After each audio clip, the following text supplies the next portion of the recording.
Rasa bersalah ini bikin kita kadang-kadang nggak tenang. Terus ngerasa kayak diri kita nih, aduh saya ini nggak ada gunanya sebagai ayah apa seterusnya. Disitulah syaitan masuk, membuat kita merasa rendah diri.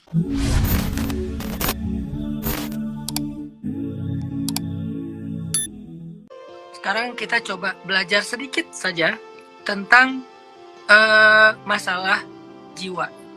Jadi dalam Islam itu ada istilah tazkiyatun nafs.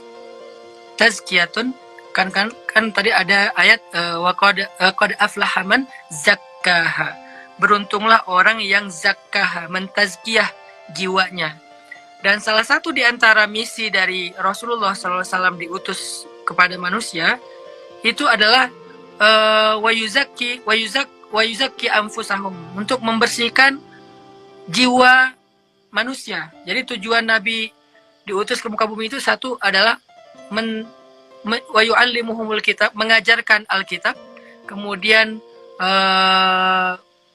mentarbiyah mereka, membentuk karakter mereka, kemudian yang ketiga adalah mentazkiyah mereka. Jadi yang pertama mengajarkan atau taklim, memberikan ilmu kepada mereka, yang kedua membentuk perilaku mereka, dan yang ketiga adalah membersihkan jiwa. Jadi ada setidaknya ada 3 lah misi besar Nabi diutus ke muka bumi. Satu adalah mengajarkan ilmu tauhid, iman, syariat, dan seterusnya.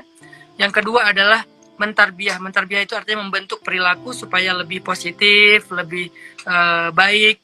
Kemudian yang ketiga adalah mentazkiyah. Mentazkiyah itu artinya membersihkan jiwa mereka. Ini salah satu misi kenabian, tazkiyatun nafs. Sehingga para ulama banyak sekali yang menulis kitab-kitab tentang masalah nafs ini. Salah satu ulama yang terkenal dengan masalah kejiwaan ini ada yang namanya Imam Al-Ghazali. Kemudian ada lagi Imam Ibnul Qayyim Al-Jauziyah. Kemudian ada juga Hasan Al-Basri. Nah, ini adalah ulama-ulama yang banyak sekali berbicara tentang masalah kejiwaan. Imam Hasan Al-Basri, Imam Ibnu Qayyim Al-Jauziyah, Imam Al-Ghazali. Walaupun banyak juga ulama-ulama lain termasuk Imam Syafi'i dan seterusnya, cuman yang sangat populer itu adalah 3 ulama ini bicara tentang masalah kejiwaan.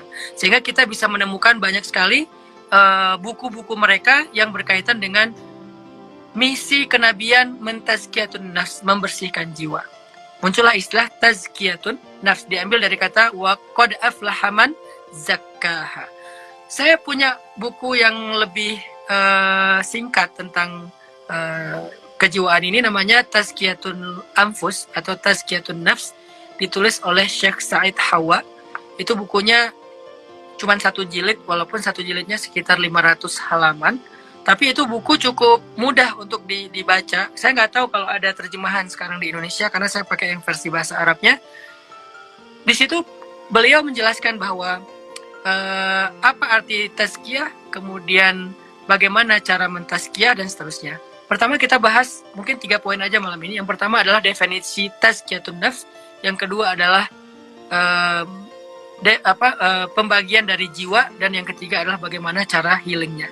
Yang pertama adalah tazkiyatun nafs. Apa arti tazkiyah? Tazkiyah itu para ulama mengatakan ada 2. Yang pertama artinya tathir. Tathir itu membersihkan. Yang kedua adalah tanmiyah atau ziyadah, menumbuhkan. Jadi tazkiyah itu bisa bermakna membersihkan, bisa makna menumbuhkan. Jadi tazkiyatun nafs artinya membersihkan jiwa, lalu menumbuhkannya dengan hal-hal yang baik. Itulah tazkiyatun nafs. Supaya kita paham, jadi ketika misalnya dikatakan, oh saya kayaknya perlu tazkiyatun nafs. Jadi jangan sampai kita nunggu orang lain yang bilang ke kita, lo butuh tazkiyatun nafs. Jangan sampai gitu. Kenapa? Karena tazkiyatun nafs itu adalah kebutuhan setiap orang. Sama kayak kita makan itu butuh. Masa kita makan pas disuruh kayak anak kecil ya? Adek makan dulu. Kan itu anak kecil ya? Orang dewasa mah udah tahu dia jadwal makannya. Terus apa yang dia butuhkan dalam nutrisi makanannya itu. Pagi sarapannya apa, siang makan siangnya apa, malam dia makan malamnya apa. Dia udah tahu. Minum juga kayak gitu. Dia minum, nggak disuruh, lu kayaknya butuh air deh. Kayaknya lo dehidrasi deh. Kayaknya lo kurang cairan deh. Nggak harus ditunggu orang nyuruh. Dan kita kalau disuruh makan kan nggak tersinggung kan. Kenapa ketika disuruh tazkiyatun nafs kita tersinggung? Lo kayaknya butuh membersihkan jiwa. Wah, lo sombong, menghakimi, bla bla bla. Nggak perlu kayak gitu juga. Kenapa? Karena tazkiyatun nafs itu adalah kebutuhan dasar jiwa kita. Seperti kebutuhan dasar raga kita itu makan dan minum. Itu biasa aja. Nggak perlu merasa, saya kan banyak sekarang orang yang kena mental illness. Mereka itu mengklaim ini tuh masalah psikologi, bukan masalah iman. Jadi mereka tuh ngerasa kalau misalnya disuruh, kayaknya lo perlu belajar iman, itu merasa kayak dihakimi. Padahal enggak loh. Mengajak orang untuk belajar iman itu bukan menghakimi bahwa dia kurang iman dan dia itu orang yang hina, bukan. Sama kayak orang pas kita lihat dia kayaknya lemas, terus kayak kurang gizi, terus kita bilang, kayaknya lo harus makan banyak. Kayaknya lo kurang cairan. Itu biasa kan, bukan menghakimi bahwa dia itu hina gara-gara kurang cairan, nggak gitu juga. Makanya seperti yang saya sebutkan di awal tadi, jasad kita diciptakan dari bumi, sehingga segala sesuatu yang baik yang dibutuhkan jasad itu ada di bumi. Makan, minum, obat, semua di bumi. Sedangkan jiwa kita ditiupkan dari langit, sehingga segala sesuatu yang dibutuhkan jiwa kita itu ada di langit. Namanya iman, wahyu, ilham, hidayah, ada di langit gitu. Sehingga ketika misalnya kita bicara tentang tazkiyah, berarti membersihkan jiwa dan menumbuhkannya dengan sesuatu, maka kita membersihkannya dengan cara meminta ampun kepada Allah. Astaghfirullahalazim, astaghfirullahalazim wa atubu ilaih. Itu artinya membersihkan jiwa, tathir, dibersihin jiwanya. Sehingga dengan adanya istighfar, dengan adanya taubat, dengan adanya insaf itu bahasa Arab yang jadi bahasa Indonesia, insaf. Arti insaf itu mengakui kesalahan. Maka di situ kita udah mulai membersihkan jiwa kita. Kita mulai membersihkan. Tapi nggak cukup bersih aja, karena kalau bersih doang jadi kosong. Jiwa yang kosong itu juga rentan. Muncullah yang namanya tanmiyah atau ziyadah. Harus diisi. Jiwa yang udah bersih tadi harus diisi. Bagaimana mengisinya? Nah, nanti ada ilmu tentang bagaimana mengisi jiwa ini supaya jiwa itu menjadi sesuatu yang baik dan sehat. Intinya, tazkiyah artinya pembersihan dan pertumbuhan, menumbuhkan. Itulah arti dari tazkiyah. Kemudian yang kedua, poin yang kedua tentang nafs. Tadi yang saya bahas di awal, udah sempat di-spill juga. Kata para ulama, lil abdi salasatu anfus. Jadi manusia itu punya 3 bentuk kejiwaan.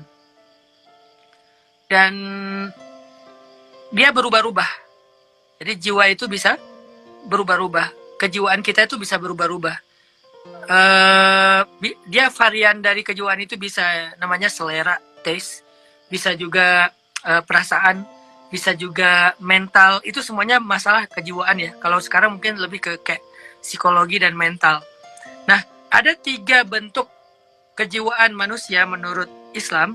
Yang pertama namanya nafsun mutmainnah, jiwa yang tenang.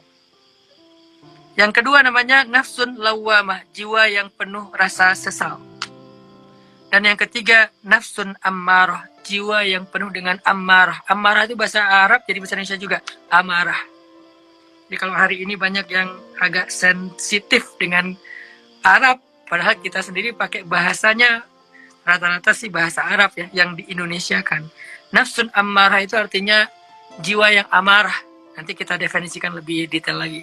Nah, yang pertama adalah nafsun mutmainnah. Apa itu nafsun mutmainnah? Jiwa yang tenang. Sekarang kita coba lihat di ayat yang lain. Gimana jiwa itu bisa tenang? Apa jiwa yang tenang itu? Definisinya apa? Jiwa yang tenang itu adalah jiwa yang stabil. Jadi dia bukan nggak pernah sedih, bukan. Bukan nggak pernah marah, bukan. Bukan nggak pernah galau, bukan. Dia stabil.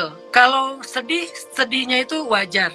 Kalau marah, marahnya wajar. Kalau galau atau khawatir, khawatirnya masih wajar. Jadi dia punya batasan yang normal. Naik turunnya, kanan kirinya tuh masih dalam track, masih dalam batasan. Itu namanya jiwa yang tenang. Nggak ekstrim ke kanan, nggak ekstrim ke kiri, nggak ekstrim ke atas, ekstrim ke bawah, nggak kayak gitu. Karena kalau udah ekstrim, nanti muncul ayat innal insan khuliqa halu'a idza massahu syarr jazua wa idza massahul khair manu'a. Jadi manusia itu halu'a. Halu'a itu labil. Kadang jazu'a, kadang manu'a, ke kanan, ke kiri, ke atas, ke bawah. Mungkin salah satu isu di mental illness itu ada yang namanya bipolar disorder ya. Jadi kayak sekali dia senang banget, happy banget, sekali lagi nanti dia tiba-tiba sedih dan marah-marah. Bisa kayak gitu tuh. Tapi ekstrim, perubahannya itu swing moodnya itu ekstrim banget. Sedangkan yang mutmainah dia nggak ekstrim. Dia tuh ada sedihnya, ada senangnya, ada marahnya, ada apresiasi atau syukurnya, tapi dia masih stabil gitu. Itu namanya tumakninah, artinya tenang. Contoh, ketika kaum muslimin dikepung sama pasukan pasukan kafir Quraisy, dan waktu itu mereka kerjasama dengan orang munafik dan orang Yahudi, namanya perang Ahzab, perang koalisi ya, dikepung rame-rame. Kaum muslimin di situ sempat terguncang jiwanya. Wa tadhunnuna billahi dzunun, kalian mulai berprasangka, terguncang jiwanya. Nah, tapi guncangan itu langsung bisa diredam ketika mereka mengatakan hasbunallah wa ni'mal wakil. Sehingga walaupun sempat terguncangnya itu nggak lama. Karena kalau terguncangnya lama, mereka tuh bakal putus asa, lari dari medan perang, nyerah, meletakkan senjata, kabur dari kota Madinah. Itu karena mereka putus asa, terguncangnya hebat. Tapi mereka ini terguncang, lalu langsung bisa distabilkan, ditenangkan dengan zikir hasbunallah wa ni'mal wakil, yang diambil dari zikirnya Nabi Ibrahim, hasbiyallah wa ni'mal wakil. Makanya salah satu di antara tips healing jiwa agar tumakninah, muncullah ayat ala bidzikrillahi tatmainnul qulub. Bukankah dengan zikir atau mengingat Allah, hati itu menjadi tenang, jiwa itu menjadi tenang. Zikir. Tapi ada orang yang bilang, saya udah zikir kok. Oh, mungkin dia zikir itu seperti orang yang sholat hanya bergerak, tetapi tidak khusyuk. Seperti orang yang sholat cuma berdiri, ruku, sujud, dan tahiyat, tetapi nggak paham apa yang dia baca. Sehingga kita perlu perbaiki dulu zikir kita. Kadang zikir kita nggak sampai ratusan ribuan. Sekali juga udah bisa mentumakninatil qalb. Tapi ada orang yang zikirnya udah ribuan, tidak tumakninah, tidak tenang hatinya. Kenapa? Karena dia nggak memahami dan menghayati makna dari zikirnya. Nabi mengatakan Allah saja udah kuat, udah tenang hatinya ketika beliau ditodong, dihunuskan pedang yang sangat tajam di leher beliau. Terus orang itu mengatakan, Muhammad, kalau saya tarik sedikit, maka leher kamu akan putus. Siapa yang bisa menyelamatkan kamu hari ini? Nabi langsung mengatakan dengan tenang, Allah. Sekali cuma satu kata, tapi dengan pemaknaan yang sangat sempurna di dalam hati dan pikiran beliau, sehingga hati beliau menjadi tenang. Jiwa beliau menjadi tenang menghadapi ancaman tersebut. Ini namanya tumakninah, jiwa yang tenang. Karena zikirnya benar. Saya pernah ngalamin ada zikir yang nggak bikin saya tenang, ada zikir yang bikin saya tenang. Tergantung apa? Tergantung pemaknaan di hati. Kadang saya zikir subhanallah, subhanallah, subhanallah, habis sholat gitu ya. Tapi udah selesai zikir, masih galau, masih bete. Berarti zikirnya nggak berkualitas. Tapi ada kalanya saya zikir sekali doang. Apa zikirnya sekali itu? Misalnya kayak pas lagi ngerasa nggak berdaya gitu ya. Dikerjain orang, ditipu orang atau apa, dan merasa nggak berdaya, terus bilang la haula wala quwata illa billah. Udah langsung tenang gitu. Kadang-kadang yang protes justru pasangan kita. Kok kamu tenang banget sih? Kok kamu santai banget sih ngadapin itu? Bukan sok tenang ya, bukan sok gaya gitu, tapi emang tenang aja. Kenapa bisa tenang? Zikir. Zikirnya dimaknai. Pernah kemarin tuh ada kejadian apa ya, yang kayak kejadian saya lagi ditolak pengajian. Padahal kan pengajian saya tuh nggak pernah ngebahas politik ya. Dan saya insya Allah juga nggak bakalan pernah ngebahas politik sih, karena itu bukan domain saya, itu domain orang lain. Saya domainnya adalah anak muda, gimana menjadi lebih positif dan produktif. Tapi nggak tahu kenapa ditolak-tolak terus. Nah, kemarin ketika ditolak, terus difitnah, katanya saya ini, itu, dan seterusnya. Kok saya nggak ngerespon secara ekspresif, cuman bikin satu video klarifikasi bahwa ini adalah sebuah fitnah, udah tenang aja, nggak terlalu berlebihan lah ibaratnya, dan nggak marah-marah, nggak sampai berkali-kali saya posting terus saya debat di sosmed, kok nggak kayak gitu, kenapa? Sampai istri nanya gitu, kok kamu tenang banget sih, nggak marah, nggak khawatir, nggak nanti kalau kayak gini terus gimana? Saya cuma bilang, ashku basti wa huzni ilallah. Aku adukan saja kesedihan dan kekhawatiranku ini kepada Allah. Hasbi Allah wa ni'mal wakil. Udah tenang. Bukan berarti saya udah jadi orang hebat yang kemudian gara-gara itu api menjadi padam ya. Nggak sekeren itu juga sih. Tetapi setidaknya api di dalam hati ini yang jadi padam. Bukan api dalam hati orang lain sehingga dia jadi mencintai saya. Mungkin itu levelnya level lebih di atas saya. Saya baru level beginner lah, baru level pemula, sehingga yang padam itu bukan api amarah orang lain, tapi amarah di dalam diri sendiri. Nah itu udah cukup sih, sehingga bisa tenang. Ini namanya nafsun mutmainnah. Kenapa muncul nafsun mutmainnah? Karena zikir. Yang kedua namanya nafsun lawamah.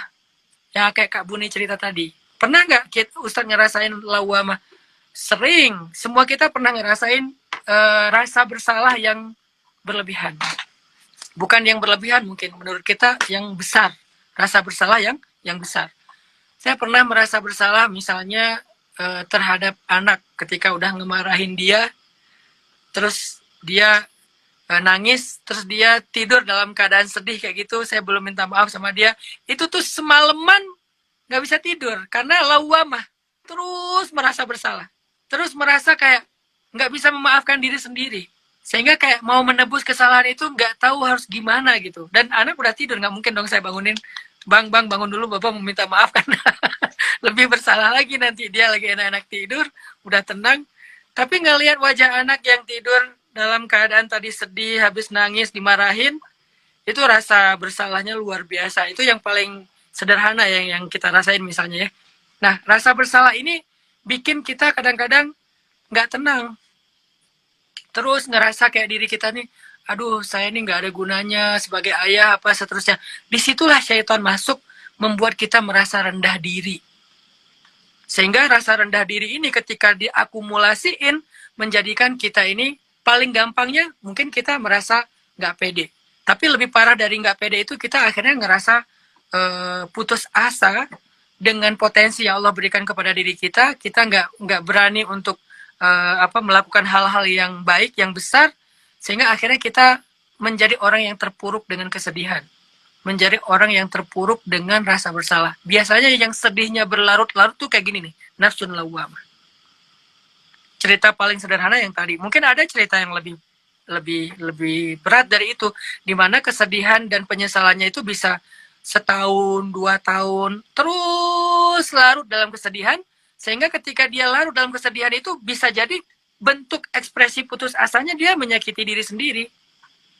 Bisa menyakiti diri sendiri, bisa menyalahkan diri sendiri. Yang paling banyak itu menyakiti diri sendiri, sampai bahkan bisa bunuh diri. Itu namanya nafsun lawwamah. Jiwa yang sudah terlalu larut dalam rasa bersalah, sehingga akhirnya penyesalannya tuh nggak normal lagi, dan akhirnya dia mencelakai bahkan mengakhiri hidupnya sendiri. Itu banyak yang kayak gitu. Dan yang terakhir adalah nafsun ammarah. Apa itu nafsun ammarah? Jiwa yang selalu menyuruh kepada yang buruk. Ini biasanya yang yang nggak bisa ninggalin dosa, yang larut dalam perbuatan-perbuatan dosa, baik dosa yang fahsya maupun dosa yang mungkar. Apa bedanya? Dosa fahsya itu dosa yang dilakukan sembunyi-sembunyi dan merugikan diri sendiri. Sedangkan dosa mungkar itu dosa yang dilakukan terang-terangan atau dosa yang merugikan orang lain. Itu namanya mungkar. Jadi ada dosa fahsya, ada dosa mungkar. Inna sholata tanha 'anil fahsya'i wal mungkar. Jadi salat itu bisa mencegah kita dari berbuat dosa yang merugikan diri sendiri atau dosa yang merugikan orang lain. Dosa yang dilakukan sembunyi-sembunyi atau dosa yang dilakukan secara terang-terangan. Itu namanya fahsya dan mungkar. Jiwa yang selalu nyuruh kita untuk berbuat dosa itu namanya nafsun ammarah. Ngomongin orang lain, hate speech di sosial media, komen negatif di sosial media, asal ngomong aja, asal komen aja, udah gitu memfitnah, mengadu domba, menghasut, apalagi menyakiti, menzolimi, mengambil hak orang lain. Itu semuanya adalah nafsun ammarah. Dan sampai menyakiti orang lain secara fisik ya, kayak ada bisikan, bunuh, bunuh, bunuh, tikam, tikam, tikam, tusuk, tusuk, tusuk. Itu ada semacam bisikan di dalam telinganya, di dalam benaknya, dan dia saat seperti itu nggak bisa ngontrol dirinya karena amarahnya itu terlalu besar. Walaupun dalam contoh sederhana kita sering mengatakan dia dikuasai amarah. Dikuasai amarah. Dikuasai amarah itu bukan cuma marah. Dikuasai amarah itu adalah kehendak untuk berbuat jahat. Itu tuh dikuasai. Sehingga kita nggak bisa mengendalikan diri sendiri. Itu namanya dikuasai amarah. Jadi amarah itu bukan kemarahan doang. Itu terjemahan Indonesia. Amarah itu adalah yang menyuruh kita, yang mendesak kita. Amarah itu namanya desakan ya. Yang mendesak kita kepada yang buruk, itu namanya nafsun ammarah. Jadi desakannya tuh kencang banget sehingga nggak bisa dihindari.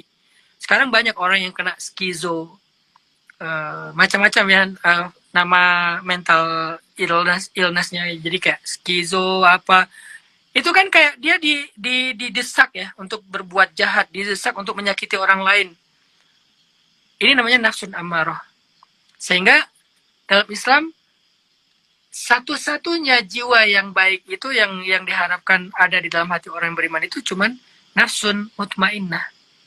Sehingga orang yang meninggal dalam keadaan beriman nanti dipanggil oleh malaikat dengan kalimat ya ayyatuhan nafsul mutmainnah irji'i ila rabbiki radiyatan mardiyah. Jadi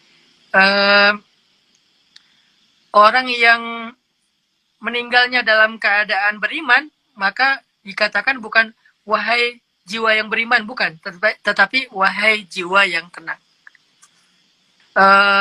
Tapi pembahasan tentang kejiwaan ini sebetulnya bukan hanya pembahasan dari sisi dalil ataupun teori syariat. Dia juga bisa dibahas dari sisi psikologi, dari para pemerhati tentang mental issue dan seterusnya.